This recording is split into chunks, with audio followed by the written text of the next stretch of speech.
شروع اللہ کا نام لے کر جو بڑا مہربان نہایت رحم والا ہے۔ سچ مچ ہونے والی، وہ سچ مچ ہونے والی کیا ہے؟ اور تم کو کیا معلوم ہے کہ وہ سچ مچ ہونے والی کیا ہے؟ وہی کھڑکھڑانے والی جس کو سمود اور عاد دونوں نے جھٹلایا۔ سو سمود تو زبردست زلزلے سے ہلاک کر دیے گئے، رہے عاد تو ان کو نہایت زوردار آندھی سے تباہ کر دیا گیا۔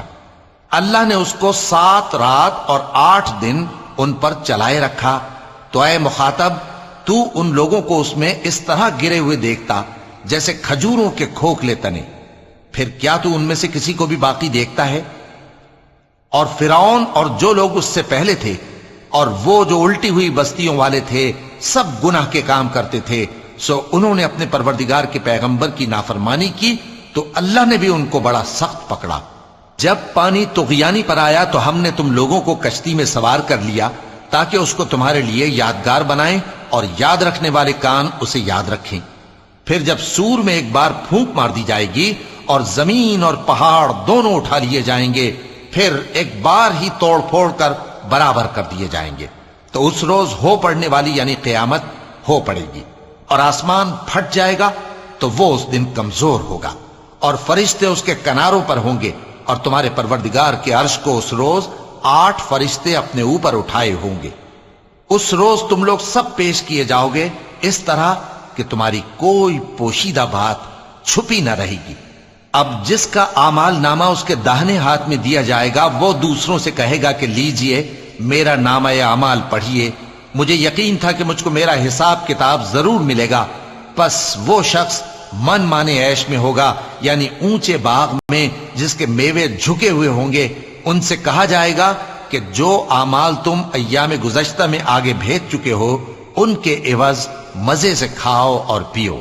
اور جس کا نامہ اعمال اس کے بائیں ہاتھ میں دیا جائے گا تو وہ کہے گا اے کاش مجھ کو میرا اعمال نامہ نہ دیا جاتا اور مجھے معلوم نہ ہوتا کہ میرا حساب کیا ہے۔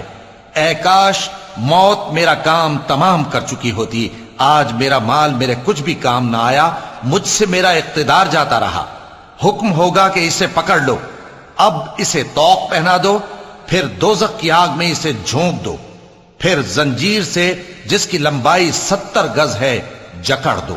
یہ نہ تو اللہ عظمت والے پر ایمان لاتا تھا اور نہ فقیر کے کھانا کھلانے کی ترغیب دیتا تھا، سو آج اس کا بھی یہاں کوئی دوست نہیں اور نہ اس کے لیے کوئی کھانا ہے سوائے زخموں کے دھون کے، جس کو گناہگاروں کے سوا کوئی نہیں کھائے گا۔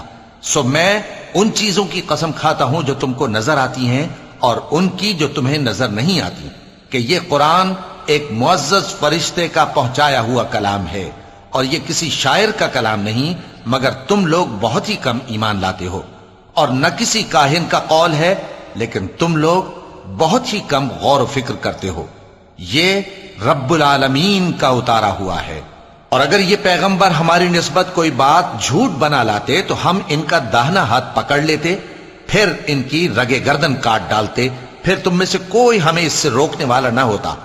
اور یہ کتاب تو پرہیزگاروں کے لیے نصیحت ہے، اور ہم جانتے ہیں کہ تم میں سے بعض اس کو جھٹلانے والے ہیں، نیز یہ کافروں کے لیے موجب حسرت ہے، اور کچھ شک نہیں کہ یہ یقین کرنے کے لائق ہے۔ سو تم اپنے پروردگار عظیم کے نام کی تسبیح کرتے رہو۔